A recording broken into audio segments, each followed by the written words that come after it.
Estou sentada na calçada gelada, com minha mala de papelão ao lado, vendo a porta da minha própria casa se fechar na minha cara. O barulho da tranca girando ainda ecoa nos meus ouvidos. São 11 da noite, chove fino, o vento traz o cheiro de jasmim do jardim que plantei com minhas próprias mãos há 40 anos. E agora esse perfume parece me zombar. Minhas pernas tremem, não sei se é do frio ou do choque. A calcinha está molhada porque não consegui segurar. Quando ele gritou, some da minha vista. Velha, inútil. 73 anos de vida e eu faço xixi nas calças de medo do meu próprio genro. Vejo a luz da sala acender lá dentro. É a luminária que comprei quando meu marido ainda era vivo, aquela de cristal que catei dinheiro durante 6 meses para comprar. Consigo ver a sombra da minha filha Mariana passando pela janela. Ela não vem até a porta.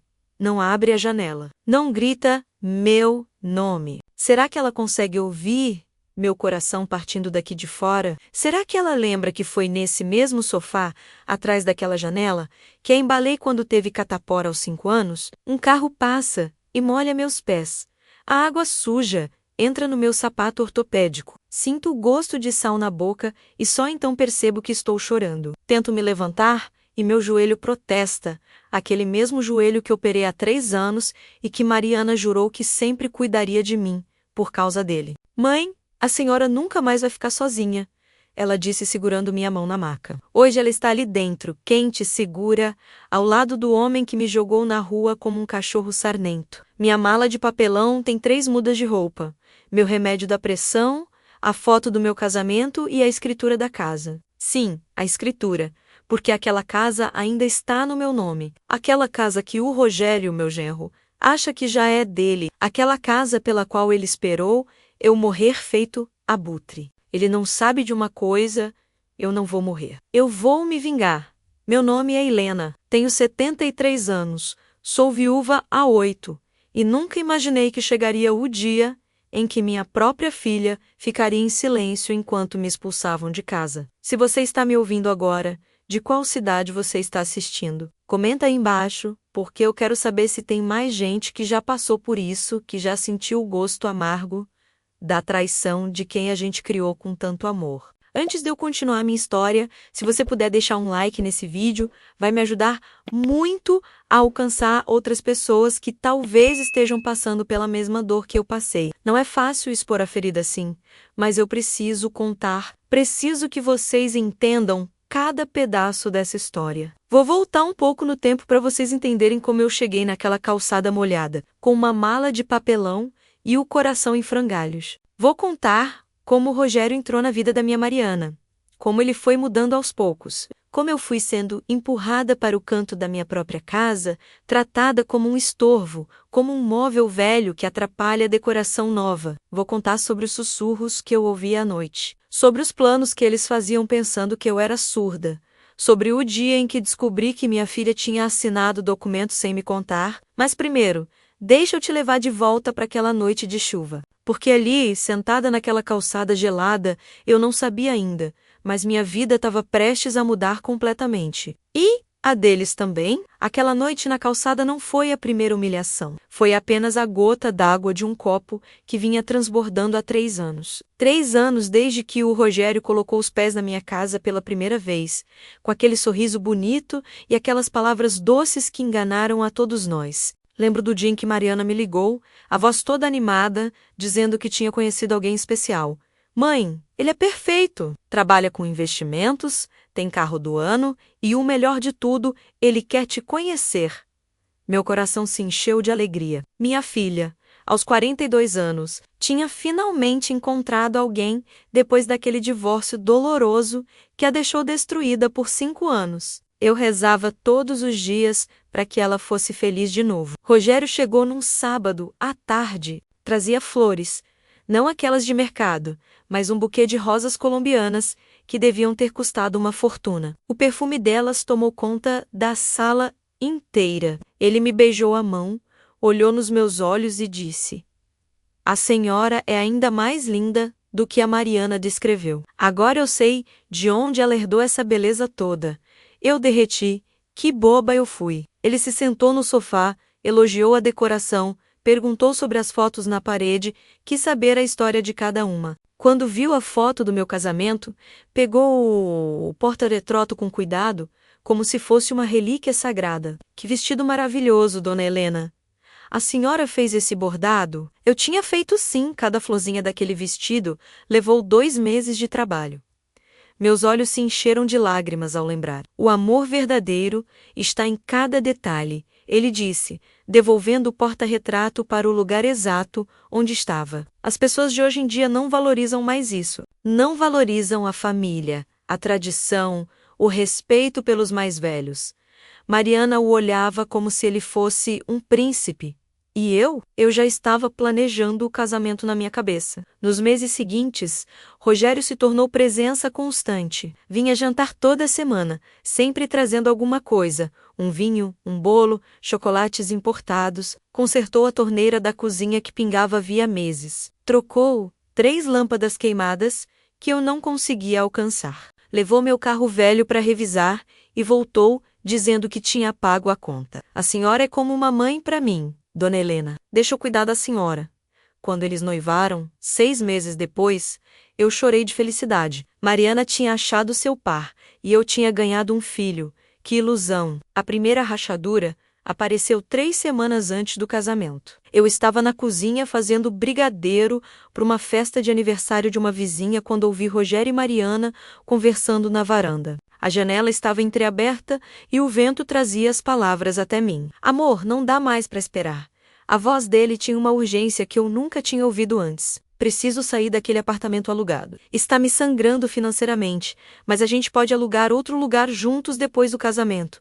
Mariana respondeu. Para que gastar com aluguel, se sua mãe tem essa casa enorme? 3 quartos, 2 banheiros, garagem. A gente pode morar aqui até juntar dinheiro para comprar nosso próprio lugar. Meu coração gelou. A colher de pau parou no ar, suspensa sobre a panela de brigadeiro.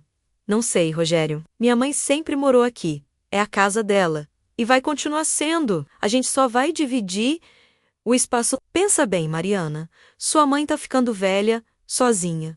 Não é melhor ter a gente por perto? E se ela cair no banheiro?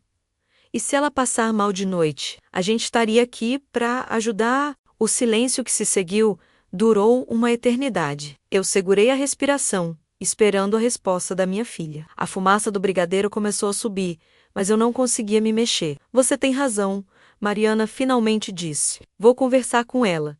Naquela noite, depois que Rogério foi embora, Mariana entrou na cozinha onde eu ainda estava lavando as panelas. Minhas mãos tremiam debaixo da água com sabão. Mãe, preciso conversar com você sobre uma coisa. Eu me virei, sequei as mãos no pano de prato bordado que ganhei no meu chá de panela há 50 anos atrás. Pode falar, filha? O Rogério está tendo problemas no apartamento dele. O dono está aumentando o aluguel e ele não consegue pagar. Eu pensei. A gente pensou, será que depois do casamento a gente não poderia morar aqui com a senhora? Só até a gente se estabelecer. A forma como ela disse a gente pensou me machucou mais do que a pergunta em si. Já não era mais minha filha tomando decisões. Era a gente. Esta é a sua casa, Mariana. Sempre foi e sempre será. Claro que vocês podem morar aqui. Ela me abraçou forte, senti o perfume do shampoo dela, o mesmo que eu usava quando ela era criança. Obrigada, mãe. Vai ser temporário, prometo. E vai ser bom ter a gente por perto da senhora. Eu sorri. Afaguei o cabelo dela, mas lá no fundo, naquele lugarzinho escuro da alma onde a gente guarda as verdades que não quer encarar, uma voz sussurrou.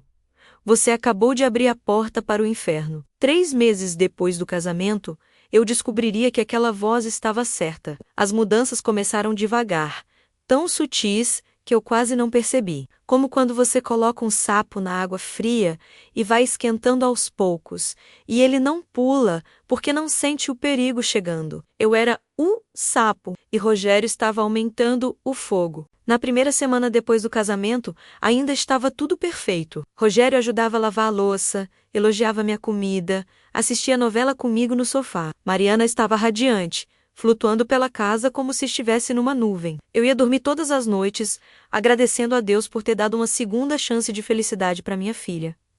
A primeira mudança foi sutil. Um sábado de manhã, Acordei, com barulho de martelo. Desci as escadas com cuidado, segurando no corrimão por causa do meu joelho ruim. E encontrei Rogério, tirando o quadro da sala. Era uma pintura a óleo que meu marido tinha comprado na nossa lua de mel em Ouro Preto.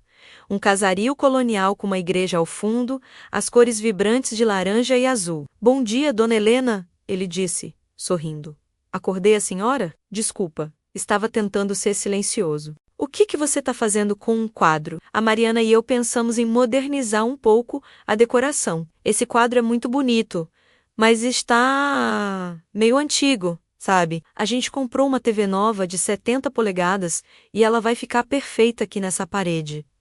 Meu estômago se revirou, mas esse quadro tá aí há 45 anos. Foi o primeiro presente que meu marido me deu. E vai continuar sendo especial. A gente vai colocar ele no seu quarto, assim a senhora pode olhar para ele todos os dias antes de dormir. Não é melhor ainda? Mariana apareceu da cozinha com 2 xícaras de café. Mãe, vai ficar lindo, você vai ver. A sala precisa de uma renovada. Eu olhei para minha filha, procurei nos olhos dela algum traço da menina que cresceu admirando aquele quadro, que inventava histórias sobre as pessoas pintadas andando pelas ruas de pedra. Não encontrei. Tudo bem, eu disse, a voz saindo mais fraca do que eu queria. Podem colocar no meu quarto. Rogério subiu comigo para pendurar o quadro. Escolheu a parede atrás da porta, onde eu mal conseguia ver da cama. Quando reclamei, ele disse que era o único lugar com prego. Menti para mim mesma dizendo que não fazia diferença, mas fazia. 2 semanas depois, foi a vez dos móveis. Cheguei da missa de domingo e encontrei a casa em completo caos. A mesa de jantar antiga, aquela de madeira maciça que tinha pertencido à minha avó, estava encostada na garagem, coberta por um plástico. Surpresa! Mariana gritou quando me viu parada na porta, minha bolsa escorregando do ombro. A gente comprou uma mesa nova. Vem ver! No lugar da mesa que tinha 6 cadeiras combinando e marcas de décadas de refeições em família. Havia uma mesa de vidro com pés de metal cromado, moderna, fria, sem história. Onde está a mesa da vovó Eulália? Minha voz tremeu. Na garagem, mãe. Aquela mesa era muito pesada, muito escura. Deixava a sala triste. Essa aqui é linda, não é? E foi super em conta. O Rogério conhece um fornecedor. Mas a mesa da sua avó, a gente pode vender ela, se a senhora quiser. Ou doar para alguém que precise. Não faz sentido deixar ocupando espaço na garagem. Vender a mesa onde minha avó amassou tantas massas de pão, onde minha mãe me ensinou a bordar, onde eu alimentei minha filha desde bebê, onde comemoramos cada aniversário, cada Natal, cada conquista. Vender como se fosse um móvel qualquer comprado em liquidação. Não vão vender nada, eu disse, e pela primeira vez minha voz saiu firme. Aquela mesa fica na garagem até eu decidir o que fazer com ela. Rogério levantou as mãos num gesto de rendição. Claro, dona Helena, como a senhora quiser, a casa é sua. A gente só está tentando ajudar a deixar mais confortável para todos. A casa é sua. As palavras soaram estranhas, quase irônicas, saindo da boca dele. Os meses foram passando e as mudanças aceleraram. Minhas panelas antigas de alumínio foram substituídas por um jogo de panelas de inox, que eu não sabia usar. O tapete da sala, que eu mesma tinha feito em crochê durante 2 invernos, desapareceu, e no lugar colocaram um tapete sintético bege sem vida. Meus potes de mantimentos de vidro foram trocados por potes de plástico mais práticos. Cada pedaço de mim estava sendo apagado, substituído por coisas novas e sem alma, mas o pior ainda estava por vir. A 4ª mudança não foi de móveis ou decoração. Foi de comportamento. Uma noite, sentei no sofá para assistir minha novela das 9. Era segunda-feira. E segunda-feira sempre foi dia da novela. Rogério estava sentado na poltrona, mexendo no celular. Quando liguei a TV, ele não levantou os olhos. Dona Helena, hoje tem jogo do Flamengo. A gente combinou de assistir? A gente? Eu perguntei, confusa. Mas hoje é dia da minha novela. É, mas o jogo é importante. Semifinal do Brasileirão. A senhora não se importa de assistir a novela no tablet, no quarto, né? A Mariana instalou o aplicativo lá, eu olhei para a TV que estava na minha sala, ligada no meu canal. Rogério, essa TV sempre foi para assistir novela nesse horário. Ele finalmente levantou os olhos do celular. e pela primeira vez vi algo diferente naquele olhar. Algo frio. Dona Helena, com todo respeito, mas a gente mora aqui agora. A casa tem que servir para todos, não só para a senhora. Mariana entrou na sala nesse momento com uma tigela de pipoca. Olhou para mim, depois para ele, sentindo a tensão no ar. Mãe, é só hoje. O Rogério tá esperando esse jogo há semanas, e eu espero minha novela todos os dias. O silêncio que caiu na sala era denso, pesado. Rogério se levantou devagar, pegou o controle da minha mão com delicadeza excessiva e mudou de canal. O barulho da torcida do estádio explodiu pelos alto-falantes. Problema resolvido, ele disse, voltando para a poltrona. Todo mundo feliz. Eu subi para o quarto com as pernas pesadas, cada degrau doendo mais que o anterior. Não era só o joelho, era algo mais profundo, na estrutura dos meus ossos, na medula da minha alma. Mariana não veio atrás de mim, e foi aí que eu soube estava perdendo minha filha. 6 meses depois do casamento, eu já não reconhecia mais a minha própria rotina. Acordava às 6 da manhã, como sempre fiz a vida inteira, mas agora tinha que andar na ponta dos pés pela casa para não acordar o casal. Era assim que Rogério se referia a eles. O casal. Como se fossem uma unidade indivisível, e eu fosse a peça que não se encaixava. Parei de fazer café da manhã na cozinha porque Rogério reclamava do cheiro. Me dá enjoo logo cedo, dona Helena. A senhora não pode tomar café mais tarde? Comecei a comer torrada fria no meu quarto, em silêncio, olhando pela janela para o limoeiro que plantei quando Mariana nasceu. As folhas estavam amareladas. Ninguém estava regando.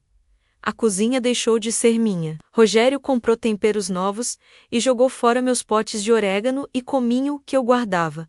Havia anos. Isso aqui está vencido, dona Helena. Pode dar intoxicação. Não estava vencido. Tempero não vence quando você guarda direito.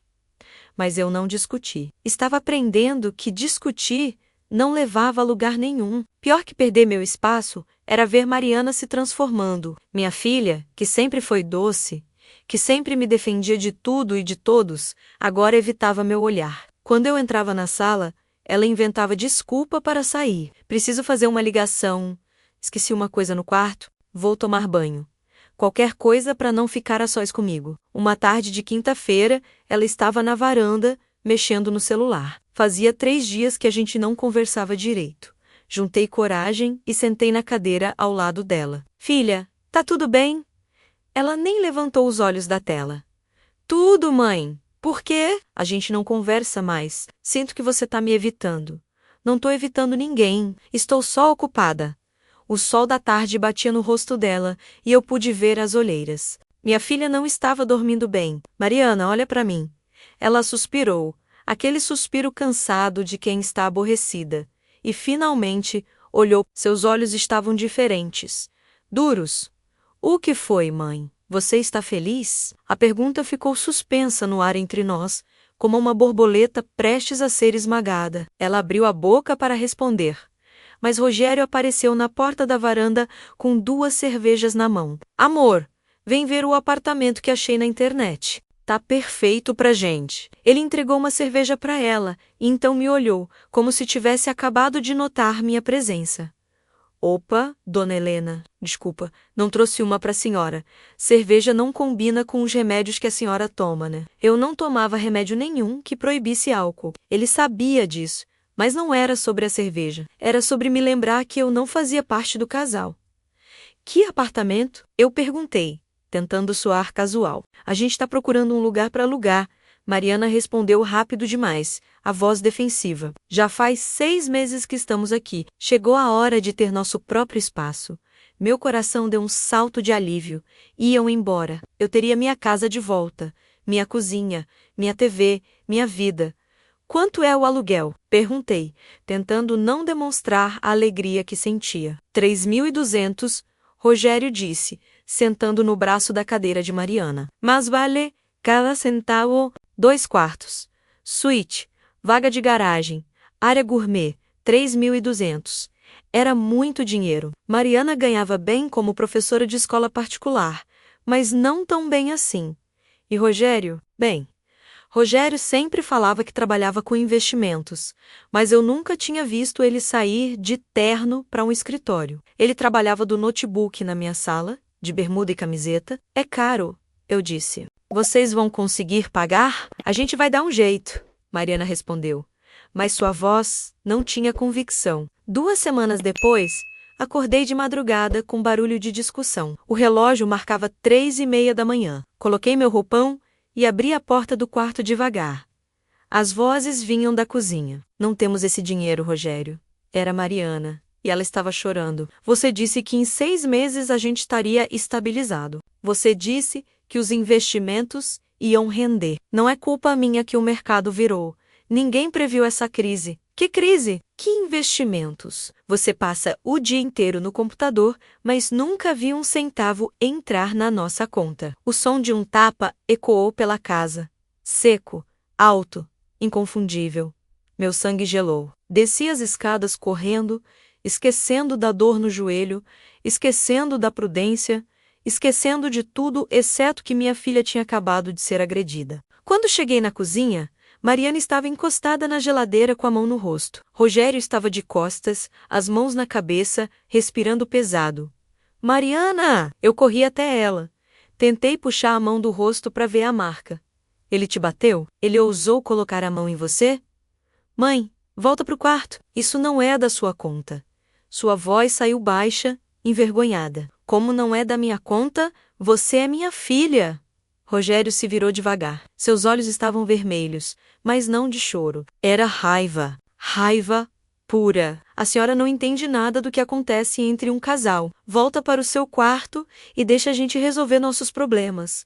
Eu não vou deixar você machucar minha filha na minha própria casa. Ele deu um passo na minha direção. Um único passo, mas foi o suficiente para me fazer recuar. Pela primeira vez, tive medo dele. Medo de verdade. Não era mais o genro gentil que trazia flores. Ali estava um homem que eu não conhecia, com olhos que pareciam capazes de qualquer coisa. Sua casa ele riu, mas não tinha humor naquele som. Dona Helena, a senhora acha mesmo que essa ainda é sua casa? Rogério, para! Mariana gritou, se colocando entre nós. Não fala assim com ela. Por que não? Alguém precisa falar a verdade. Ele apontou o dedo para mim. O dedo tremendo de raiva. A senhora é um peso morto aqui. Come nossa comida, usa nossa luz, nossa água, nosso Wi-Fi, enche a casa com suas coisas velhas e fede a remédio e mofo. A gente não consegue viver direito porque fica com dó de botar a senhora no seu lugar. As palavras me acertaram como socos, cada uma delas encontrando um ponto macio e vulnerável. Rogério, para com isso agora. Mariana estava chorando mais alto agora. Não, não vou parar. Está na hora da sua mãe saber a verdade. A gente não vai alugar apartamento nenhum porque não temos dinheiro. Sabe por quê? Porque eu investi tudo o que tínhamos no negócio e deu errado. Perdemos tudo. Estamos quebrados. E enquanto isso, sua mãe fica aí sentada no trono dela, achando que ainda é dona do pedaço. O silêncio que caiu foi ensurdecedor. Podia ouvir o zumbido da geladeira, o gotejamento da torneira, o barulho do sangue correndo nos meus ouvidos. Vocês estão sem dinheiro? Minha voz saiu como um sussurro. Mariana não respondeu.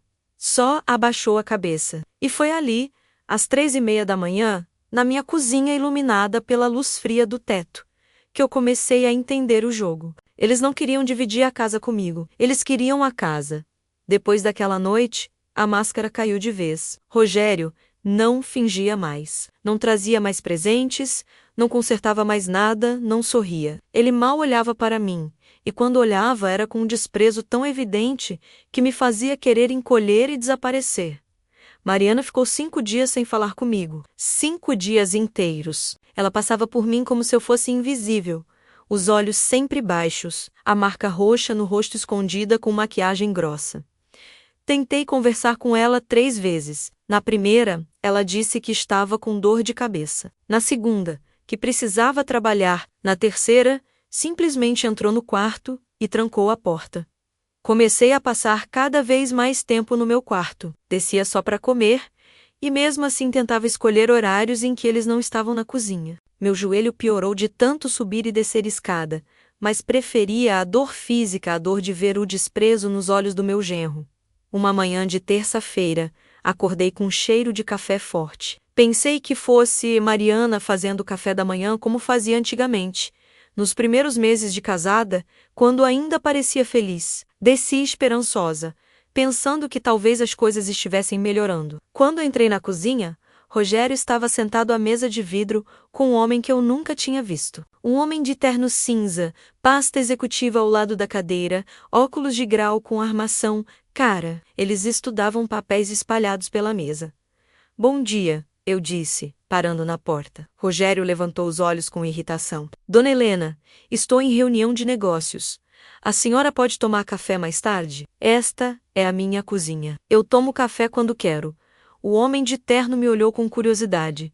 Depois olhou para Rogério como se esperasse uma explicação. Rogério fez um gesto vago com a mão. É a mãe da minha esposa. Mora aqui com a gente. A forma como ele disse, mora aqui com a gente, me fez ranger os dentes. Passei por eles com a cabeça erguida. Peguei minha caneca do armário, menos a caneca com desenho de margaridas que ganhei da Mariana num dia das mães, e servi café. Minhas mãos tremiam, fazendo o café espirrar no balcão. Como eu estava dizendo, Rogério continuou, baixando a voz, mas não o suficiente para eu não ouvir. A casa está avaliada em 500 mil. Livre de dívidas, escritura limpa. Minha mão parou no ar, a caneca a meio caminho da boca. Eles estavam falando da minha casa. E a senhora, a proprietária, está ciente da venda? O homem de terno perguntou. Está em processo. Ela é idosa, sabe como é. Tem dias bons e dias ruins, mas vai assinar, pode ter certeza. Coloquei a caneca na pia com tanta força que achei que fosse quebrar. Me virei para encará-los. Eu não vou assinar nada. Esta casa não está à venda. Rogério sorriu, mas era um sorriso sem calor. Dona Helena, volte para o seu quarto. Os adultos estão conversando aqui. Eu sou adulta. Sou dona desta casa. E tô dizendo que ela não está à venda.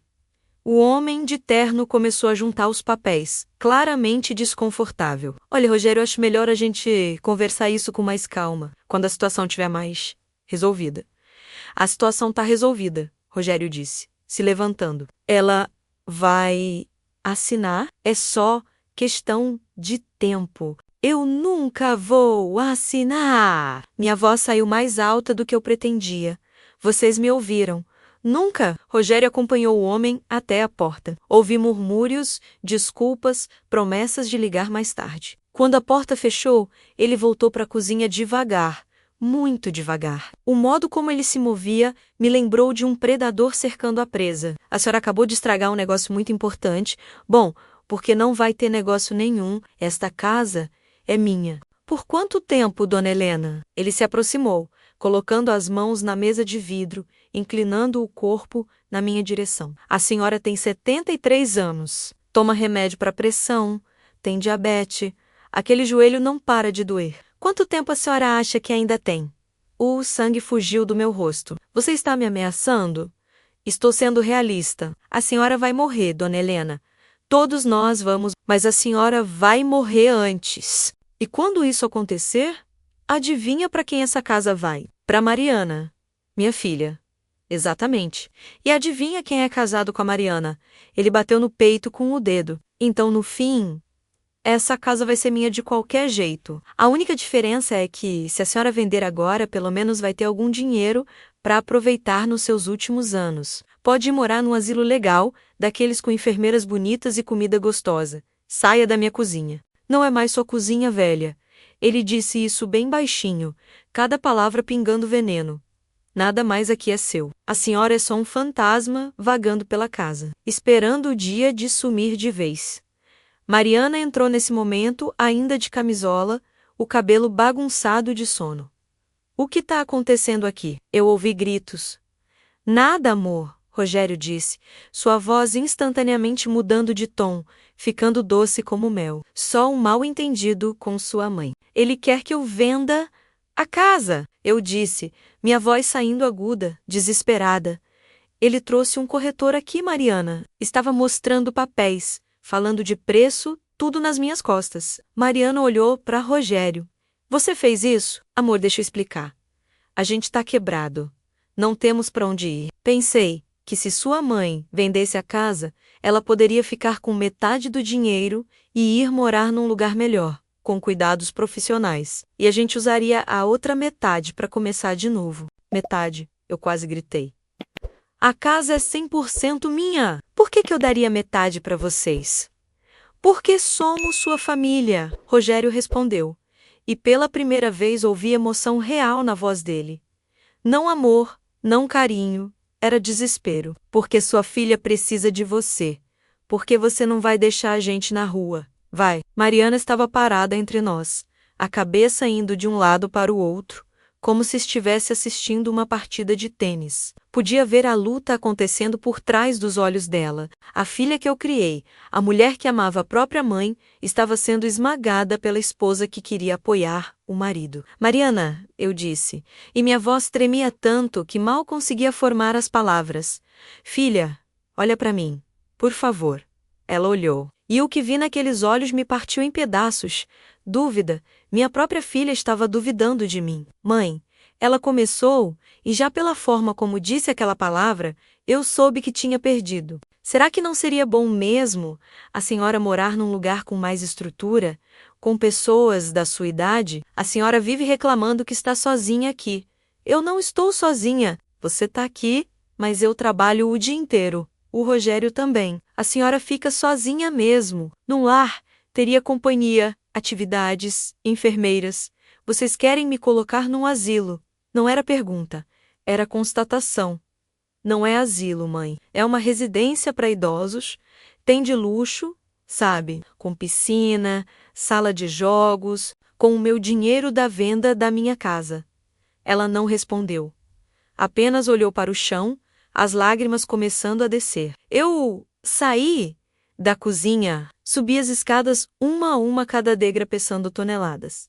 Entrei no meu quarto e tranquei a porta. Pela primeira vez em 73 anos, pensei em desistir. Mas então, meus olhos pousaram na gaveta da minha cômoda. A gaveta onde guardava a escritura da casa. A mesma gaveta onde guardava algo que eles não sabiam que existia. O testamento. E foi naquele momento que a raiva começou a substituir a tristeza. Passei o resto daquela terça-feira trancada no quarto, sentada na cama, olhando para a gaveta da cômoda como se ela guardasse segredos nucleares. O testamento estava ali, dentro de um envelope pardo, junto com a escritura da casa e alguns documentos antigos. Eu tinha feito aquele testamento 3 anos atrás, logo depois que meu marido morreu. Na época, parecia simples, natural, tudo para Mariana. Ela era minha única filha, minha única família, minha razão de viver.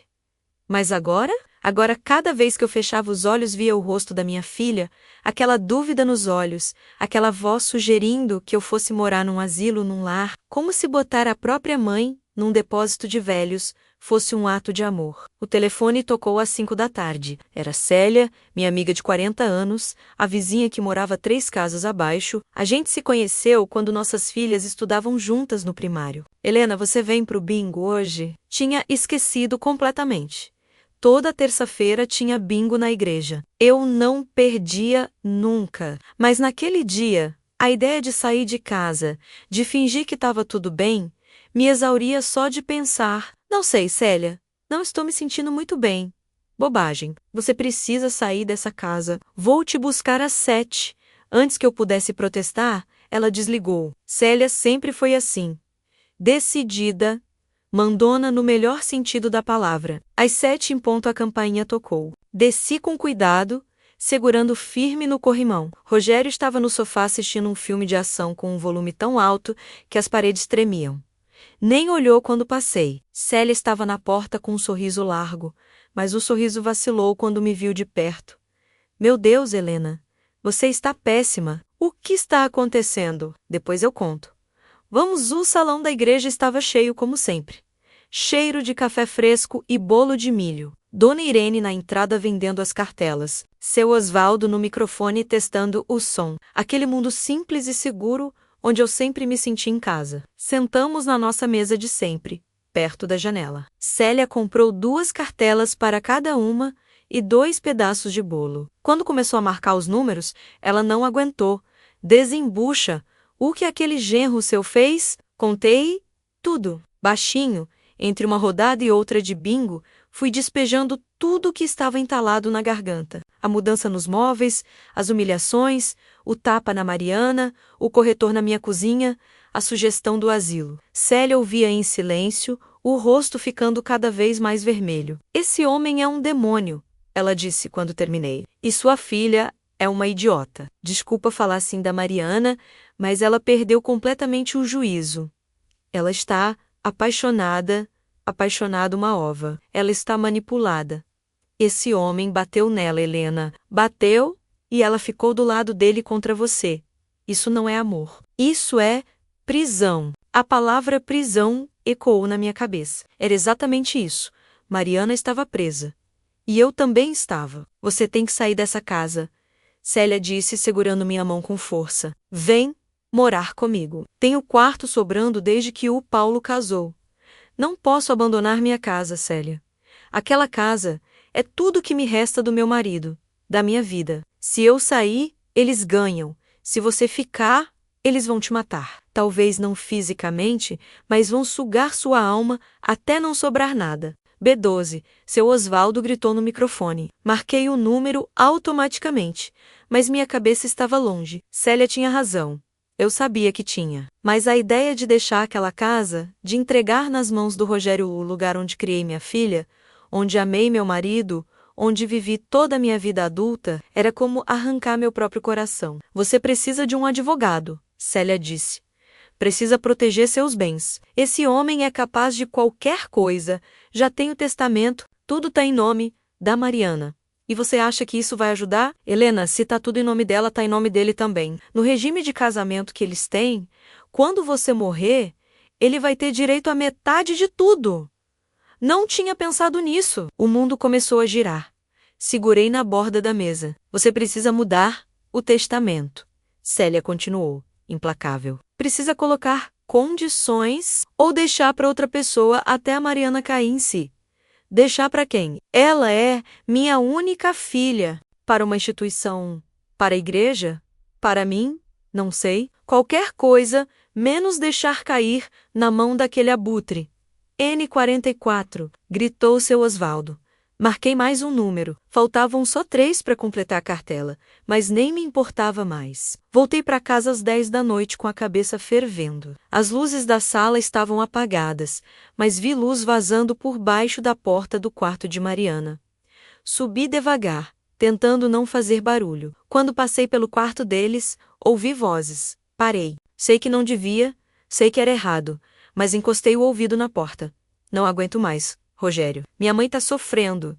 Era Mariana, a voz chorosa. Sua mãe tá sendo teimosa. A gente ofereceu uma solução boa para todo mundo. E ela não quer aceitar, mas colocar ela num asilo. Residência geriátrica. Quantas vezes eu vou ter que explicar? Não é asilo. É um lugar de qualidade. Com médicos, enfermeiras, atividades. Sua mãe ia ser muito mais feliz lá do que aqui, sozinha o dia inteiro. Ela não fica sozinha. A gente tá aqui. A gente não conta, Mariana. A gente trabalha, tem nossa vida, nossos planos. Sua mãe precisa de gente, da idade dela de cuidados especializados, e a gente precisa desse dinheiro para recomeçar. Eu não sei, Rogério. Parece tão errado. O silêncio que se seguiu foi longo, então ouvi o som de beijo, aquele som de sucção que me deu náusea. Você confia em mim? Ele perguntou. A voz baixa, sedutora. Sim. Então, confia que eu só quero o melhor pra gente, pra nossa família. Sua mãe tá velha, amor. Daqui a pouco ela não vai nem conseguir subir escada. Vai precisar de cuidados 24 horas. A gente não tem estrutura pra isso. E ela tem dinheiro! Dinheiro parado nessa casa enquanto a gente se afoga em dívidas.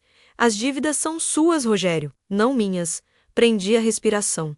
Finalmente Mariana estava confrontando ele. São nossas. Ele corrigiu, a voz ficando dura. Ou você esqueceu que assinou aqueles documentos como avalista? Meu coração quase parou. Que documentos? Você me obrigou a assinar. Disse que era só uma formalidade. Ninguém obrigou ninguém. Você assinou porque é minha esposa, e esposa apoia o marido. E agora sim, as dívidas são suas também. 80 mil reais. em seu nome. Se a gente não pagar, vão penhorar seus bens. Eu não tenho bens. Não. Mas sua mãe tem.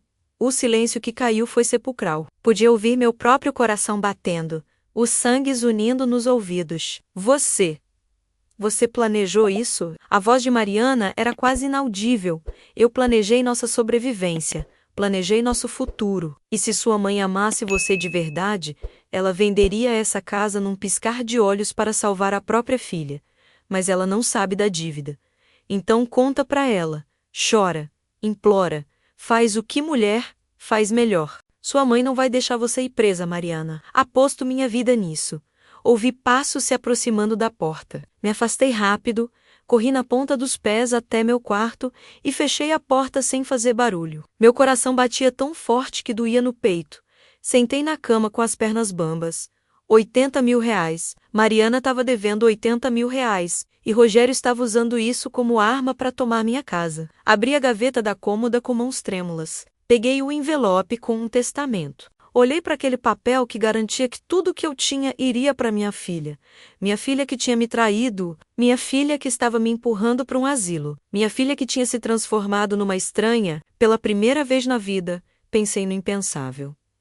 E se eu deserdasse Mariana? Não dormi naquela noite. Fiquei deitada na cama olhando para o teto, o testamento na mão, pensando em 50 anos de maternidade. 50 anos cuidando, amando, sacrificando. Lembrei da Mariana bebê, aquele cheiro de talco e leite. Lembrei dela aos 7 anos, quando caiu da bicicleta e quebrou o braço, como ela chorou no meu colo a noite inteira. Lembrei da formatura dela na faculdade, como ela segurou meu rosto com as 2 mãos e disse: tudo que eu sou, mãe, é por causa da senhora. Será que ela ainda pensava isso? Ou Rogério tinha apagado até essas memórias? Às 6 da manhã, desisti de tentar dormir. Me vesti, desci as escadas segurando firme no corrimão. A casa estava em silêncio. Fiz café bem fraquinho para não incomodar ninguém. Comi uma torrada seca e saí. O escritório do advogado ficava no centro da cidade, num prédio antigo de 3 andares. Dr. Walter tinha sido advogado do meu marido durante anos. Foi ele quem cuidou de toda a papelada quando meu marido morreu. Foi ele quem fez meu testamento. Um homem de uns 60 anos, cabelo grisalho, óculos de leitura sempre pendurados no pescoço. Cheguei lá às 8 em ponto, quando ele estava abrindo o escritório. Dona Helena! Ele pareceu genuinamente surpreso de me ver.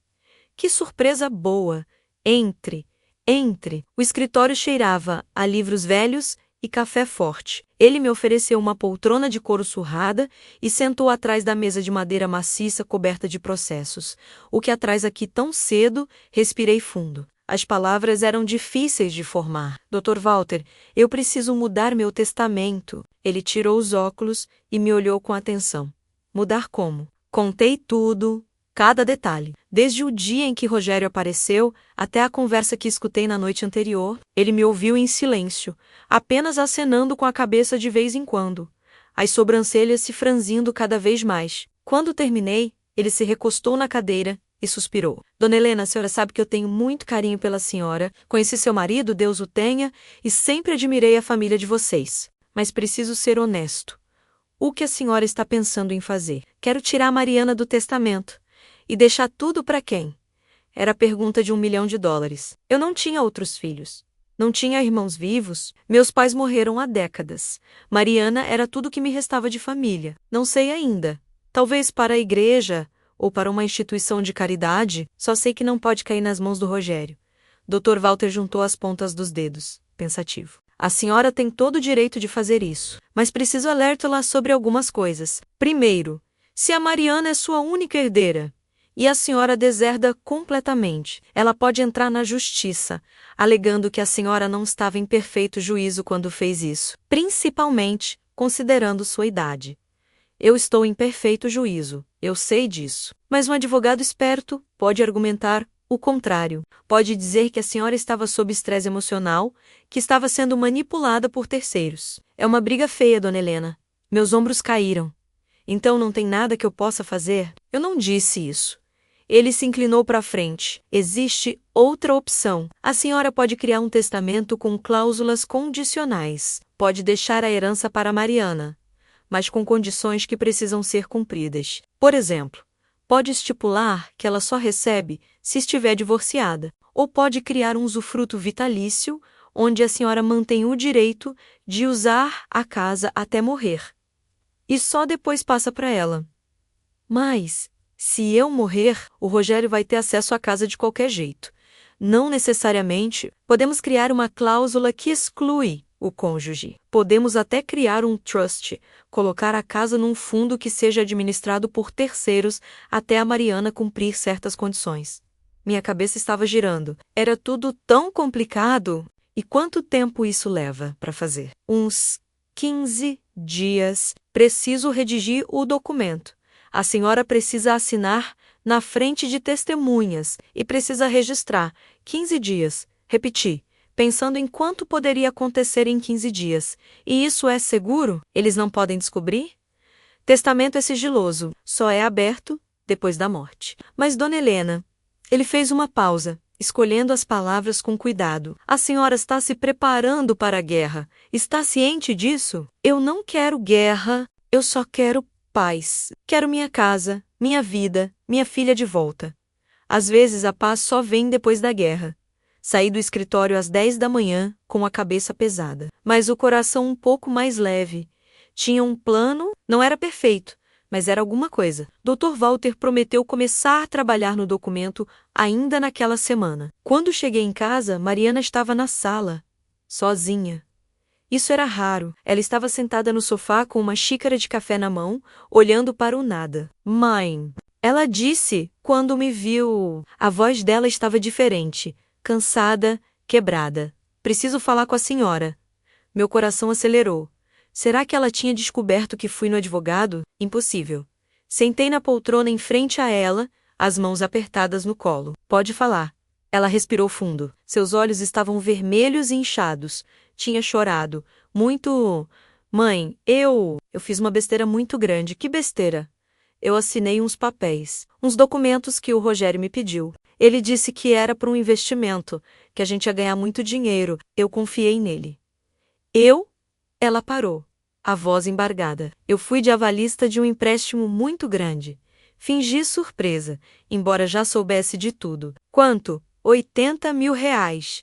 O número pendurado entre nós como uma sentença de morte. E agora o investimento deu errado. Ela continuou, as lágrimas começando a cair. A gente não tem dinheiro para pagar. Os credores estão ameaçando processar. Podem tomar meus bens. Podem bloquear minha conta. Podem me prender, mãe. Olhei para minha filha, para aquela mulher de 42 anos chorando como uma criança. Parte de mim queria abrócala, dizer que estava tudo bem, que a mãe ia resolver tudo, como sempre resolveu. Mas outra parte, uma parte nova e dura, que tinha nascido naqueles últimos meses, se manteve firme. E o que você quer que eu faça? Ela levantou os olhos, surpresa com a frieza na minha voz. Eu pensei, a casa, mãe. Se a gente vendesse a casa, daria para pagar a dívida e ainda sobraria dinheiro para a gente recomeçar. A senhora poderia ir morar num lugar melhor, com cuidados, e eu ficaria livre dessa dívida, num asilo, numa residência para idosos. É diferente, mãe. É a mesma coisa, Mariana. É um lugar para onde se manda os pais, quando a gente não quer mais lidar com eles. Não é isso. Eu amo a senhora. Se você me amasse, não estaria pedindo para eu vender a casa do meu marido morto para pagar a dívida do seu marido vivo. A crueza das minhas palavras caiu como bomba. Mariana recuou como se tivesse sido esbofeteada. Mãe, essa dívida é sua, Mariana. Sua e do Rogério. Não minha. Vocês que resolvam. Mas eu não tenho como resolver. Vão me processar, vão arruinar a minha vida e arruinar a minha. Tá tudo bem? Ela ficou em silêncio. Apenas olhou para mim com aqueles olhos de filha perdida, esperando que a mãe fizesse mágica como sempre fez. Mas dessa vez a mágica não veio. Eu preciso pensar, eu disse finalmente. Preciso de tempo. A gente não tem tempo. Os credores dão prazo até o fim do mês. Então vocês têm 3 semanas para pensar em outra solução. Me levantei, ignorando a dor no joelho, e subi as escadas. Podia sentir o olhar dela queimando minhas costas. Podia ouvir o som do choro dela ecoando pela casa. E pela primeira vez, não voltei para consolar. Entrei no meu quarto, tranquei a porta e deixei minha filha chorar, sozinha, porque era hora dela aprender que nem sempre a mãe podia salvar. Às vezes, a mãe precisava se salvar primeiro. Os dias que se seguiram foram os piores da minha vida. A casa virou um campo de batalha silencioso. Mariana não falava comigo. Rogério também não. Mas eu sentia os olhares, ouvia os sussurros que paravam quando eu entrava na sala. Eles estavam tramando alguma coisa. Eu sabia. Uma semana depois daquela conversa, comecei a notar coisas estranhas, pequenas coisas que sozinhas não significavam nada, mas juntas formavam um padrão assustador. Meus remédios mudaram de lugar. Eu sempre guardava na mesinha de cabeceira, mas começaram a aparecer no banheiro, depois na cozinha, sempre em lugares diferentes. Quando perguntei, Mariana disse que estava organizando a casa. Minhas contas começaram a chegar abertas. A conta de luz, a de água, o extrato do banco. Cheguei do trabalho e estava na caixa de correio aberta. Mãe, deve ter sido o carteiro, Rogério explicou com aquele sorriso falso. Meu talão de cheques sumiu. Virei o quarto de cabeça para baixo, procurando. Estava na gaveta, onde sempre guardava. Tinha certeza absoluta. 3 dias depois, apareceu em cima da minha cômoda, como se sempre tivesse estado ali. Será que estava ficando louca? Será que minha memória estava falhando? Foi Célia quem abriu meus olhos. Ela tinha vindo me visitar numa quinta-feira de tarde, trazendo bolo de cenoura ainda quente. Estávamos na cozinha tomando café, quando Rogério passou com uma pasta de documentos. Dona Helena, preciso que a senhora assine uns papéis aqui. Que papéis? Do plano de saúde. Precisa renovar a adesão. Ele colocou 3 folhas na minha frente. Peguei meus óculos, comecei a ler. Eram muitos termos técnicos, letras pequenas. Minha vista estava cansada. É só assinar ali embaixo, Dona Helena. Está tudo certo. Eu já conferi. Algo no tom dele me incomodou. Peguei as folhas, levantei, vou ler no meu quarto com mais calma. Mas precisa assinar hoje. O prazo vence amanhã, então eu assino amanhã cedo. Subi com os papéis, deixando o Rogério parado na cozinha com a caneta na mão. Célia me seguiu até o quarto. Fechei a porta e ela pegou os papéis da minha mão. Deixa eu ver isso. Ela leu em silêncio, virando as páginas devagar. Com cada linha, sua cara ficava mais dura. Quando terminou, me olhou com uma expressão que nunca tinha visto antes. Medo. Helena, isso não é renovação de plano de saúde. O quê? É uma procuração que dá plenos poderes para o Rogério administrar todos os seus bens. Vender, comprar, movimentar contas. Se você assinar isso, ele pode fazer o que quiser com sua casa, seu dinheiro, tudo. O chão sumiu debaixo dos meus pés. Sentei na cama com as pernas bambas. Ele tentou me enganar. Não tentou. Quase conseguiu. Se você tivesse assinado sem ler, Célia não terminou a frase. Não precisava. Eu preciso sair dessa casa, eu disse. E dessa vez, não era mais pensamento. Era decisão. Hoje, agora, vem para minha casa. Pega suas coisas e vamos. Comecei a jogar roupas numa mala. Célia me ajudava, abrindo gavetas, pegando remédios, documentos. Estava colocando a escritura da casa na bolsa quando a porta do quarto se abriu com violência. Rogério estava ali, o rosto vermelho de raiva. O que a senhora pensa que está fazendo? Saindo da minha casa. Ou melhor, saindo da casa que vocês querem roubar de mim. Roubar? Eu tentei ajudar. Tentei facilitar as coisas para a senhora. Facilitar? Célia deu um passo à frente, colocando-se entre mim e ele. Você tentou enganar uma idosa para roubar os bens dela? Isso é crime. Posso ligar para a polícia agora mesmo. Você não vai ligar para ninguém, sua intrometida, Rogério. Mariana apareceu atrás dele, ofegante. O que está acontecendo? Sua mãe está sendo manipulada por essa aqui? Está saindo de casa, abandonando você, e tudo por causa dos venenos que essa mulher está colocando na cabeça dela. Mariana olhou para mim, para a mala aberta, para as roupas espalhadas. Mãe, você está indo embora? Estou. E não volto enquanto ele estiver aqui. A senhora não vai a lugar nenhum. Rogério avançou. Tentou pegar minha mala. Célia segurou o braço dele. Tira a mão de mim, velha, solta ela! Eu gritei, algo feroz nascendo dentro de mim. Solta ela, ou eu juro que chamo a polícia agora. Mariana começou a chorar. Mãe, por favor, a gente pode conversar, pode resolver isso. Não tem mais nada para resolver, Mariana. Seu marido tentou me enganar para tomar minha casa. Ele falsificou documentos, mentiu, manipulou. E você? Você ficou do lado dele. Eu não sabia desse papel. Eu juro que não sabia, mas você sabia da dívida. Sabia que ele estava desesperado. Sabia que ele era capaz de qualquer coisa. E mesmo assim escolheu ele. Peguei minha mala e minha bolsa. Célia segurava meu braço, me dando força. Passamos por Rogério, que não tentou mais nos parar. Estava encostado na parede, o rosto uma máscara de ódio puro. Descemos as escadas. Mariana nos seguia, implorando. Mãe, não faz isso. A gente é sua família. Parei na porta. Me virei uma última vez para olhar para minha filha. Para aquela mulher que eu tinha carregado no ventre, amamentado, ensinado a andar, a ler, a ser gente. Aquela mulher que agora era uma estranha. Família não tenta roubar. Família não mente. Família não abandona.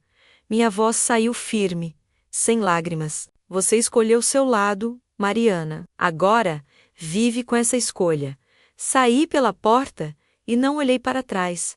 Ouvi Mariana gritando meu nome, ouvi o choro dela ecoando pela rua, mas não parei. Célia me guiou até o carro dela, colocou minha mala no banco de trás, me ajudou a entrar. Quando o carro começou a se mover, olhei pela janela. Mariana estava no portão, segurando as grades, o rosto destruído. Rogério apareceu atrás dela, puxou ela para dentro e fechou o portão com violência. E então minha casa onde vivi por 50 anos, desapareceu no retrovisor. Na casa de Célia, me instalei no quarto de hóspedes, um quarto simples com uma cama de solteiro, uma cômoda velha e uma janela que dava para um jardim de rosas. Célia fez chá, me cobriu com um cobertor e sentou na beirada da cama. Você fez a coisa certa. Então por que dói tanto? Porque fazer a coisa certa geralmente dói, mas a dor passa. A traição, não. Aquela noite, deitada numa cama estranha, em uma casa estranha, longe de tudo o que conhecia, tomei uma decisão. Eu não ia desistir da minha casa. Não ia deixar Rogério ganhar. Não ia abandonar a memória do meu marido, do meu casamento, da minha vida. Eu ia lutar e lutaria da única forma que uma mulher de 73 anos poderia lutar, com inteligência, com estratégia, com a lei. Na manhã seguinte, acordei às 6, me vesti com minha melhor roupa e voltei ao escritório do Dr. Walter. Preciso de mais do que um testamento, eu disse quando sentei na frente dele. Preciso de um plano de guerra. Ele se recostou na cadeira, um sorriso pequeno aparecendo no canto da boca. Agora sim tá falando minha língua, dona Helena. E foi ali, naquele escritório empoeirado, que começamos a arquitetar a vingança. Uma vingança fria, legal e absolutamente devastadora. Dr. Walter abriu uma pasta nova e pegou um bloco de notas amarelo. Colocou os óculos e me olhou com aquela seriedade de quem ia para a guerra. Primeira coisa, dona Helena, a senhora precisa entender que isso não vai ser rápido nem fácil, mas se a gente fizer direito, aquele homem não vai nem saber o que bateu. Tô pronta. O que preciso fazer? Ele começou a escrever, a caneta correndo rápido pelo papel. Primeiro, vamos proteger seus bens imediatamente. Vou pedir uma medida cautelar para bloquear qualquer tentativa de venda ou transferência da casa. Como a senhora saiu de lá, eles podem tentar argumentar abandono de lar. Meu estômago gelou. Eles podem tomar minha casa, porque eu saí. Podem tentar, mas a gente vai provar que a senhora foi coagida, que sofreu abuso psicológico, que saiu por questão de segurança. A Célia pode testemunhar, e tem mais gente que viu como eles tratavam a senhora. Pensei. Tem a dona Irene da igreja. Ela viu o Rogério me tratando mal algumas vezes. Tem o seu Joaquim da padaria. Ele sempre perguntava por que eu estava tão magra. Tem. Ótimo. Vamos precisar dessas testemunhas. Agora, segunda coisa. Ele me olhou por cima dos óculos. Aquela tentativa de fraude com a procuração. A senhora ainda tem os papéis? Tenho. Estão na minha bolsa. Perfeito. Isso é tentativa de estelionato contra idoso. Crime grave. Podemos registrar um boletim de ocorrência. Mas se eu fizer isso, o Rogério pode ir preso? Pode. Depende do Ministério Público. Mas, no mínimo, vai ter um processo criminal contra ele. E isso vai ajudar no processo civil. Meu coração apertou pensando em Mariana. Se o marido dela fosse preso, ela nunca me perdoaria. Mas então lembrei do tapa, das humilhações, da tentativa de me roubar. E a pena endureceu. Faça o boletim. Terceira coisa, a dívida dele. R$ 80.000 que a Mariana assinou como avalista. Isso pode ser usado a nosso favor. Como? Se a gente provar que ele coagiu ela a assinar, que usou manipulação emocional, a gente pode anular essa dívida. E se a gente anular, Mariana fica livre. E um Rogério sem dinheiro e sem a mulher endividada é um Rogério sem poder. Pela primeira vez em semanas, senti esperança. Isso é possível? Difícil, mas possível. Precisamos provar o padrão de comportamento abusivo. Testemunhas que viram, ouviram, a senhora disse que ele bateu nela? Sim. Eu vi a marca no rosto. A senhora tem foto? Meu coração afundou. Não pensei em tirar. Sem problema. Vamos trabalhar com o que temos. Quarta coisa, e essa é importante. Ele se inclinou para a frente. A senhora precisa estar preparada para perder a Mariana. As palavras me acertaram como um soco. Como assim? Dona Helena, quando a gente começar essa guerra vai ficar feio. Muito feio. O Rogério vai virar a Mariana contra a senhora ainda mais. Vai dizer que a senhora está louca, senil, que está sendo manipulada. Vai fazê-la escolher entre ele e a senhora. E pelo que a senhora me contou, ela já escolheu uma vez. Mas e se isso abrir os olhos dela? E se ela perceber quem ele realmente é? Pode ser.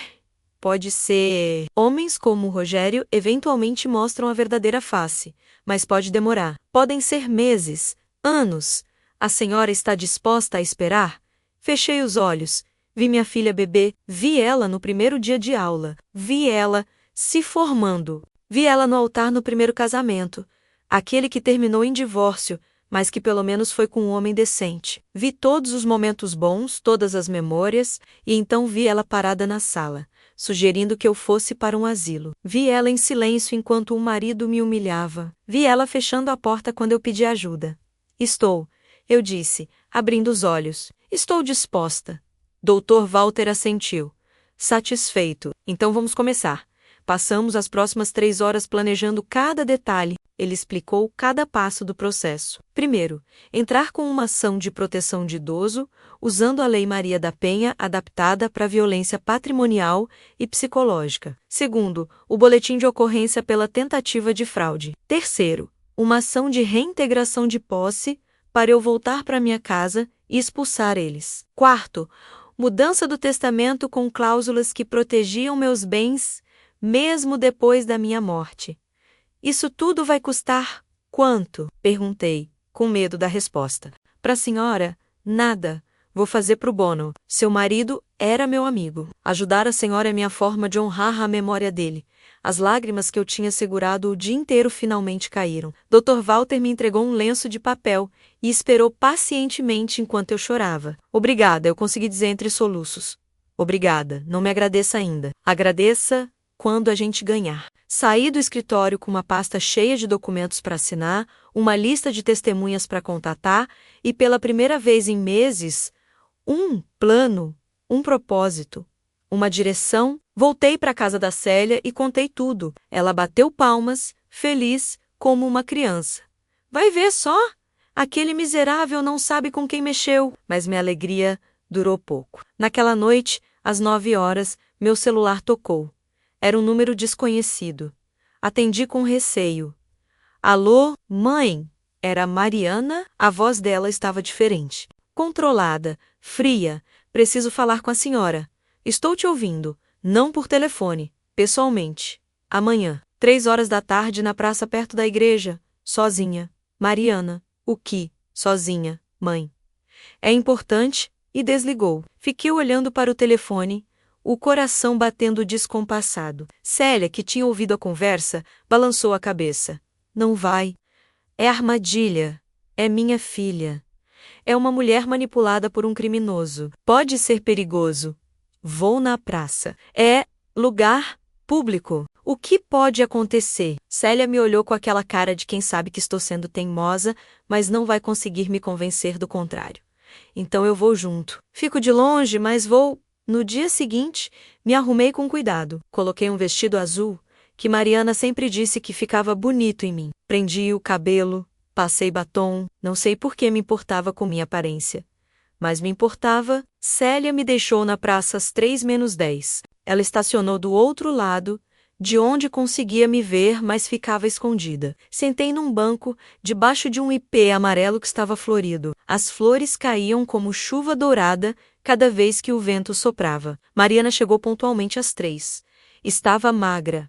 Muito magra. As roupas pareciam grandes nela. Tinha olheiras profundas e o cabelo estava sem brilho. Quanto tempo fazia desde a última vez que eu realmente tinha olhado para minha filha? Ela sentou no banco ao meu lado, mas não me olhou. Ficamos em silêncio por 1 minuto inteiro, só observando as crianças brincando no parquinho. Você está bem? Perguntei finalmente.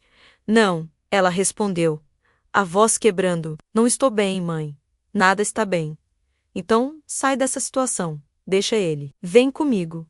Ela finalmente me olhou. Seus olhos estavam vermelhos e fundos.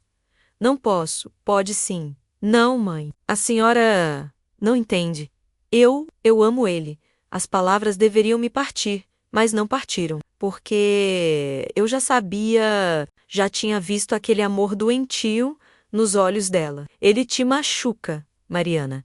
Ele tá estressado por causa do dinheiro. Quando as coisas melhorarem, ele volta a ser como era antes. Ele nunca foi como era antes. Aquilo era máscara. Isso agora é quem ele realmente é. Ela balançou a cabeça, teimosa. A senhora está errada. Então, por que me chamou aqui? Ela respirou fundo, como se estivesse se preparando para algo difícil. Porque vim pedir uma última vez. Vende a casa, mãe. Por favor. Pega o dinheiro, vai morar num lugar tranquilo e deixa a gente recomeçar. É tudo o que estou pedindo. Você está pedindo que eu desista da minha vida para salvar a sua. Estou pedindo que a senhora me ajude. Sou sua filha. A dor na voz dela era real, genuína, mas a manipulação também era. Mariana, olha para mim. Esperei até ela olhar. Eu amo você mais do que qualquer coisa nesse mundo, mas não vou vender minha casa. Não vou financiar a vida de um homem que tentou me roubar e não vou assistir você se destruir por ele. Então a senhora escolheu uma casa ao invés da própria filha. Não, você escolheu um marido abusivo ao invés da própria mãe. Ela se levantou, as mãos tremendo. Quando a senhora mudar de ideia, vai ser tarde demais. Isso é uma ameaça? É um aviso. Ela começou a se afastar.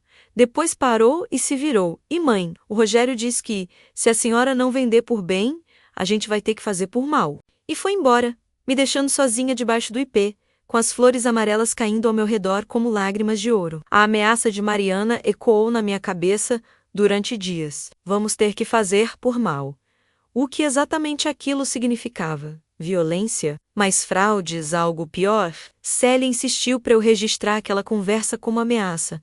Mas como? Não tinha gravado, não tinha testemunhas além dela, que estava longe demais para ouvir. Seria minha palavra contra a da Mariana. Dr. Walter, porém, levou a sério. Esse tipo de gente é previsível, dona Helena. Quando não conseguem o que querem pelo caminho fácil, partem para o desespero. E gente desesperada é perigosa. Ele acelerou os processos. Em 1 semana, conseguimos a medida cautelar bloqueando qualquer transação da casa. O juiz aceitou o pedido, baseado na tentativa de fraude com a procuração. A casa estava protegida.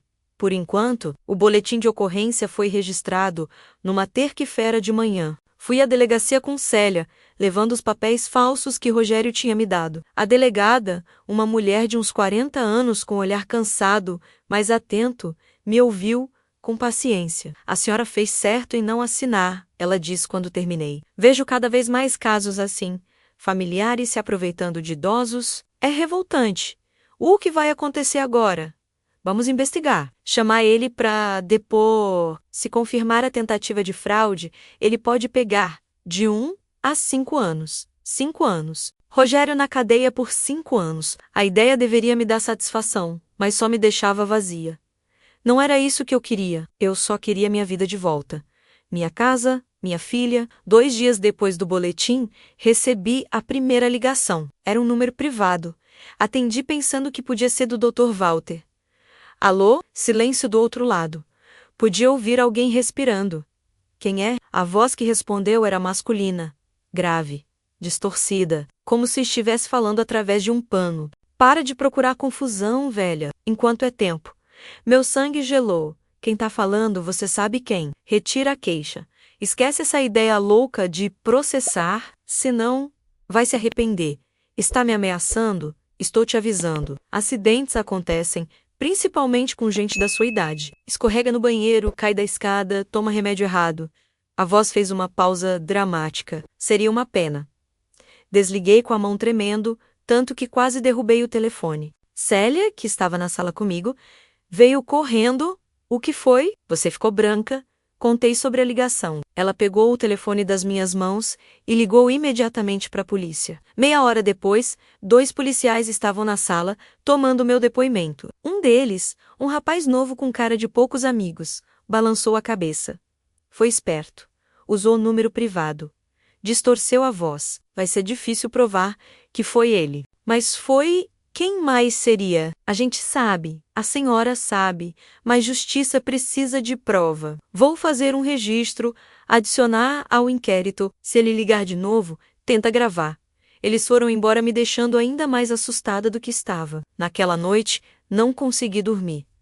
Cada barulho da casa me fazia pular, o vento batendo na janela, o rangido da madeira, o miado de um gato lá fora.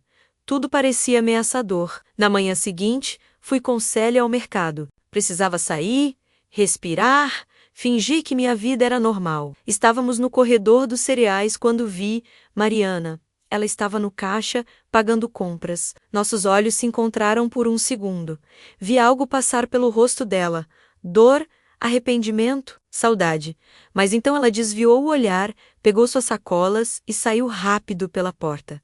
Meu coração se estilhaçou um pouco mais. Deixa ela ir, Célia disse, segurando meu braço. Não vale a pena.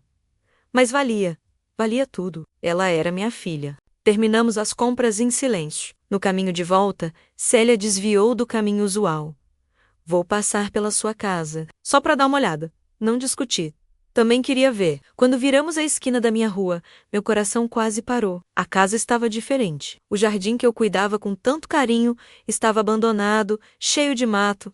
As flores tinham morrido. O portão estava enferrujado. As janelas sujas. Em apenas 3 semanas, minha casa tinha virado um cemitério. Meu Deus! Célia murmurou. O que eles fizeram? Parou o carro em frente. Fiquei olhando, incapaz de processar a destruição. 50 anos de cuidado, de amor, de dedicação, jogados fora em menos de um mês. E então, vi ele. Rogério saiu pela porta da frente com um saco de lixo. Me viu no carro e parou. Ficamos nos encarando através do vidro. Ele jogou o saco de lixo no chão do jardim, bem no meio das minhas rosas mortas, e sorriu. Um sorriso largo, cruel, triunfante. Depois fez um gesto com a mão, como se estivesse espantando uma mosca. Vai embora. Célia acelerou antes que eu pudesse fazer algo estúpido. Olhei pelo retrovisor e vi Rogério ainda parado ali, as mãos nos quadris, dono do pedaço, dono da minha casa, dono da minha vida, dono da minha filha. Cheguei na casa de Célia e entrei direto para o quarto. Tranquei a porta, deitei na cama e chorei até não ter mais lágrimas. Chorei pela casa, pelas rosas, pela vida que tinha perdido, pela filha que tinha perdido. Quando finalmente parei de chorar, já era noite. Ouvi batidas leves na porta. Helena, tem alguém aqui querendo falar com você. Não quero falar com ninguém. Acho que vai querer falar com ela. Abri a porta com má vontade. Célia estava ali com uma expressão estranha, esperançosa. Quem é? Vem ver. Desci as escadas com pernas pesadas. Na sala, sentada no sofá, estava uma mulher que eu nunca tinha visto. Devia ter uns 35 anos, cabelo castanho preso num rabo de cavalo, roupa simples, olhos inchados de quem tinha chorado recentemente. Dona Helena, ela se levantou quando me viu. Meu nome é Patrícia. Eu preciso contar uma coisa para a senhora. Sobre o Rogério. Meu coração acelerou. Você conhece meu genro? Conheço. Ela respirou fundo, as mãos tremendo. Ele foi meu marido, durante 8 anos. O mundo parou de girar. O quê? A gente se divorciou há 2 anos, mas eu vi seu nome no boletim de ocorrência. Minha prima trabalha na delegacia, ela me contou. E eu precisava te avisar. Lágrimas começaram a descer pelo rosto dela. Dona Helena, ele vai fazer com você e com sua filha exatamente o que fez comigo e com minha mãe. Sentei no sofá antes que minhas pernas cedessem. O que ele fez? E Patrícia começou a contar. Contou como Rogério tinha aparecido na vida dela, charmoso e atencioso, como tinha se casado e se mudado para a casa da mãe dela, que era viúva e morava sozinha. Como aos poucos tinha começado a isolar ela da família, dos amigos, como convenceu ela a assinar documentos, como endividou ela em esquemas falsos, como manipulou ela contra a própria mãe. E sua mãe? Perguntei, com medo da resposta. Patrícia limpou as lágrimas com as costas da mão. Ele conseguiu convencer ela a vender a casa. Disse que era para pagar dívidas, que depois iam comprar outra melhor. Minha mãe vendeu. Deu o dinheiro para ele. Sabe o que ele fez? Balancei a cabeça, incapaz de falar. Sumiu com tudo. Cada centavo deixou minha mãe sem nada. Ela teve que morar com minha tia, num quartinho nos fundos, quebrada, humilhada, destruída. Patrícia se inclinou para a frente. Ela morreu 6 meses depois, Dona Helena, de desgosto, de vergonha, de coração partido. O silêncio que caiu na sala era pesado como chumbo. Por que você não denunciou? Célia perguntou. Denunciei, fiz boletim, processei, tudo. Mas ele é esperto? Tinha recibos falsos, contratos forrados, testemunhas compradas. O juiz disse que não tinha como provar que foi fraude, que minha mãe tinha vendido e dado o dinheiro voluntariamente. O processo foi arquivado.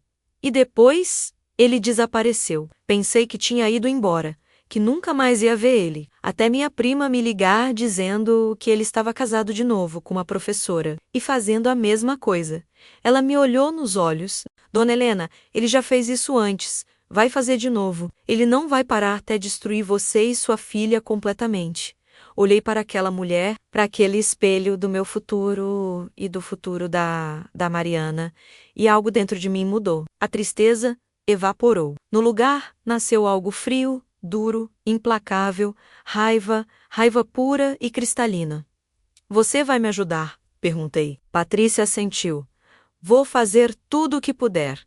Ele destruiu minha família. Não vou deixar ele destruir a sua... Peguei o telefone e liguei para Dr. Walter. Eram 11 da noite, mas ele atendeu no segundo toque. Doutor, mudança de planos. Não quero só me defender mais. O que a senhora quer? Quero destruir ele.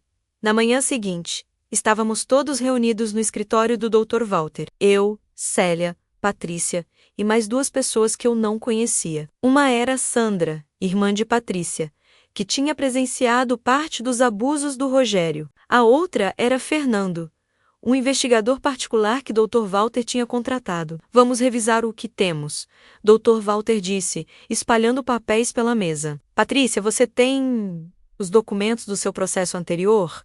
Tenho tudo. Boletim de ocorrência, processo cível, até prints de conversas onde ele ameaçava minha mãe. Perfeito. Isso estabelece um padrão, mostra que não foi caso isolado, que é modus operandi dele. Ele se virou para Fernando. E você? Conseguiu alguma coisa? Fernando abriu um laptop e girou a tela para todos verem. Consegui bastante. Rogério Almeida dos Santos, 41 anos. Tem histórico de 3 casamentos anteriores, não só um. A Patrícia foi a segunda. Meu estômago revirou. 3. A primeira foi há 15 anos, durou apenas 8 meses. A esposa era uma empresária viúva. Ele se divorciou dela depois de esvaziar a conta conjunta. Ela não processou porque tinha vergonha da exposição. A terceira foi logo antes da Mariana. Uma enfermeira de 50 anos. Mesma história. Casou, se mudou para a casa dela, começou a manipular, a endividar. O divórcio saiu há 3 anos. Onde está essa mulher agora? Perguntei. Morando num apartamento alugado, quebrada, em depressão. Conversei com ela ontem. Ela tem medo dele, mas quando soube que ele estava fazendo de novo, concordou em testemunhar. 3 mulheres, 3 famílias destruídas. E Mariana seria a quarta? Tem mais. Fernando continuou. Investiguei as finanças dele. Rogério não trabalha com investimentos. Nunca trabalhou. Ele é golpista profissional. Vive disso. Casa com mulheres que têm patrimônio, geralmente mulheres mais velhas ou viúvas. Ganha confiança, manipula, rouba e desaparece. Como ele escolhe as vítimas? Célia perguntou. Sites de relacionamento, grupos de igreja, academias, cursos, lugares onde mulheres vulneráveis procuram companhia. A Mariana ele conheceu num aplicativo de namoro, correto? Assenti. Lembrava de Mariana comentando, toda animada, que tinha dado match com alguém especial. Ele estuda a vítima antes de atacar. Aprende o que ela precisa ouvir. Se apresenta como a solução perfeita. É paciente. Leva meses construindo confiança antes de começar a manipulação de verdade. Dr. Walter bateu na mesa com satisfação. Isso é ouro. Com 3 vítimas anteriores testemunhando, mais a tentativa de fraude com a dona Helena, a gente tem um caso sólido de estelionato em série. O Ministério Público vai adorar isso. Mas e a Mariana? Minha avó saiu pequena. Ela vai odiar a gente. Vai achar que estamos mentindo, que é perseguição. Provavelmente vai, Patrícia disse suavemente. Eu também achei no começo. Quando minha família tentou me avisar sobre ele, eu os chamei de invejosos, de mentirosos. Só acreditei quando vi com meus próprios olhos. Quando ele sumiu com o dinheiro e me deixou com as dívidas. Quanto tempo levou para você perceber? 2 anos. 2 anos defendendo um monstro. 2 anos perdendo minha família, meus amigos, minha mãe.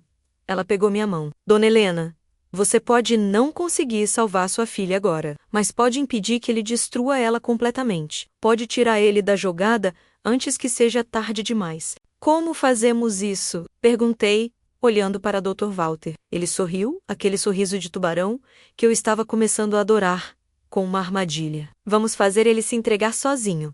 Nos próximos dias, montamos o plano. Fernando descobriu que Rogério estava negociando minha casa com outro corretor, mesmo com a medida cautelar bloqueando a venda. Estava tentando falsificar uma procuração nova, mais convincente, para apresentar no cartório. Ele vai tentar registrar essa semana. Fernando disse. Tem reunião marcada no cartório para quinta-feira. E se a gente deixar ele tentar?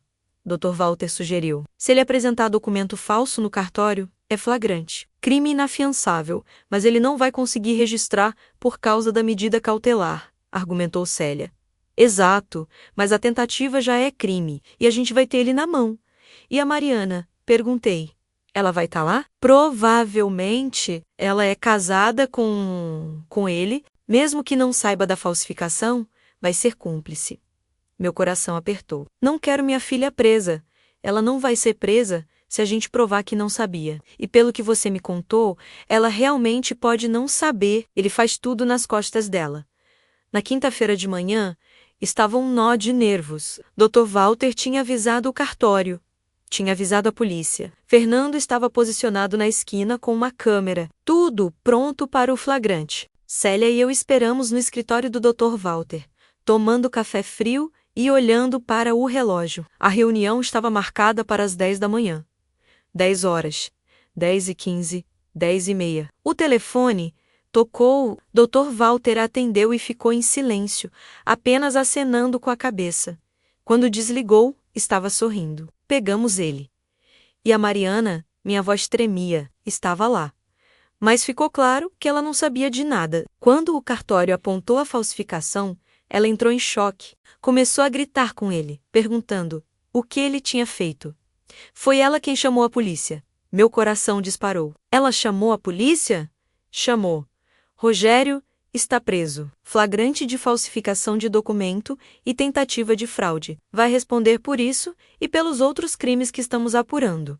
Não consegui segurar. Comecei a chorar, daquele jeito feio e escandaloso, o corpo sacudindo com os soluços. Célia me abraçou forte. Acabou? Ela sussurrou. Acabou. Mas não tinha acabado. Ainda faltava a parte mais difícil. 1 hora depois, recebi uma ligação. Era Mariana. Sua voz estava destruída, mal conseguia falar entre os soluços. Mãe, mãe, eu sinto muito, eu sinto tanto, eu não sabia, eu juro que não sabia. Onde você está? Na delegacia? Eles me liberaram. Mas, mãe, o que eu fiz? O que eu fiz com a senhora? Com a nossa família? Onde você está exatamente? Qual delegacia? A central? Mas, mãe, eu não tenho como ir para casa. Aquela casa. Eu não consigo mais entrar lá. Não depois de saber tudo que ele fez. Fica aí, estou indo te buscar. Desliguei e olhei para Célia. Ela já estava pegando a chave do carro. Vamos. Encontrei Mariana sentada num banco do lado de fora da delegacia. Ela estava encolhida, os braços ao redor dos joelhos, balançando para frente e para trás. Quando me viu, se levantou e correu. Correu como criança, como a menina que se machucava e corria para os braços da mãe. Me abracou tão forte que quase não consegui respirar e chorou. Chorou anos de dor, de manipulação, de vergonha, de culpa. Me perdoa. Mãe, me perdoa, me perdoa, me perdoa. Segurei minha filha enquanto ela se despedaçava nos meus braços. Afaguei o cabelo dela como fazia quando era pequena. E disse as únicas palavras que importavam. Já perdoei, filha. Já perdoei. Levamos Mariana para a casa da Célia. Ela tomou banho, comeu um pouco e finalmente dormiu, exausta. Enquanto ela dormia, Dr. Walter ligou com atualizações. As outras vítimas prestaram depoimento. Com o flagrante de hoje e os testemunhos, o promotor está confiante. Rogério vai ser condenado. Vários anos de cadeia. E a casa? A medida cautelar vira definitiva. A casa é sua. Sempre foi. Sempre será. E as dívidas da Mariana? Estamos entrando com anulação por coação. Com as provas que temos, deve passar. Vai levar uns meses, mas ela vai ficar livre. Quando desliguei, fui até o quarto onde Mariana dormia. Olhei para o rosto da minha filha, finalmente em paz, depois de tanto tempo. Tinha perdido peso, tinha olheiras, tinha rugas que não estavam lá antes. Mas ela estava viva, estava livre. E estava de volta para mim.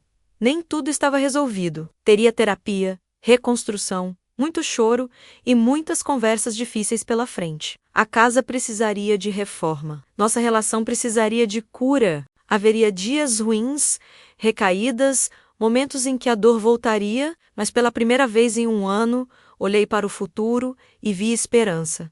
Vi minha filha se recuperando. Vi minha casa sendo restaurada.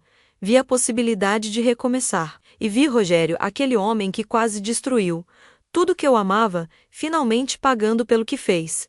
A vingança tinha chegado, mas melhor que vingança, tinha chegado a justiça. Passaram-se 6 meses desde aquele dia na delegacia. 6 meses de reconstrução, de cura, de aprendizado. Rogério foi condenado a 8 anos de prisão por estelionato, falsificação de documentos e violência patrimonial contra idoso. As outras vítimas finalmente tiveram justiça. Patrícia me visita toda semana. Viramos amigas, unidas pela dor, mas também pela vitória. Mariana mora comigo de novo. Voltamos para casa há 3 meses, depois de uma reforma completa. Arrancamos tudo que ele tinha colocado, cada móvel sem alma, cada lembrança ruim. Trouxemos de volta a mesa da vovó Eulália. Replantamos o jardim. As rosas estão florescendo de novo. Minha filha está em terapia. Alguns dias são difíceis. Ela chora, se culpa, revive as memórias. Mas está melhorando. Voltou a sorrir. Voltou a me abraçar, sem culpa nos olhos. Voltou a ser aos poucos a Mariana que eu conhecia. As dívidas foram anuladas. A juíza reconheceu a coação, a manipulação. Mariana está livre, financeira e emocionalmente.